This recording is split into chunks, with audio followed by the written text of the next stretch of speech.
विलोब्रूक नाम के छोटे से गांव में बच्चों ने अक्सर एक रहस्यमयी ट्रेन की कहानियां सुनी थीं, जो केवल आधी रात को दिखाई देती थीं।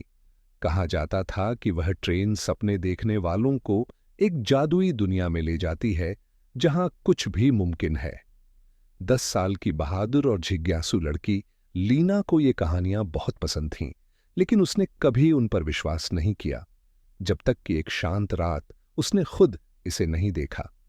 जैसे ही घड़ी ने 12 बजाए, उसने अपनी खिड़की के बाहर एक धीमी सीटी की आवाज सुनी।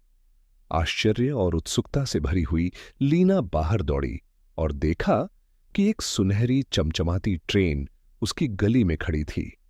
ट्रेन का कंडक्टर, जो एक बुद्धिमान बूढ़ा आदमी था, जिसकी दाढ़ी चांदी जैसी चमक रही थी और आंखें टिमटिमा रही थीं, उसने मुस्कुराते हुए कहा, क्या तुम एक रोमांचक यात्रा के लिए तैयार हो, लीना? थोड़ा झिझकते हुए लीना ने सिर हिलाया और ट्रेन में चढ़ गई। अंदर ट्रेन और भी अद्भुत थी। सीटें सुनहरी चमक रही थीं और खिड़कियों से बाहर आसमान में घूमते हुए सितारे और चमचमाते झरने दिख रहे थे। ट्रेन में अलग अलग जगहों के बच्चे थे, जो इस जादुई दुनिया को देखकर हैरान थे। जब ट्रेन रुकी तो वे एक चमत्कारी दुनिया में पहुंच गए।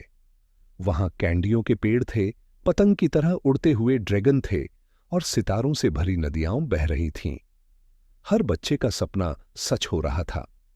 लीना का सपना था कि वह एक विशाल तितली पर सवार होकर आसमान में उड़ सके। लेकिन तभी कंडक्टर ने चेतावनी दी, सूरज निकलने से पहले ट्रेन वापस चली जाएगी। अगर तुम छूट गई तो यहां हमेशा के लिए फंस जाओगी।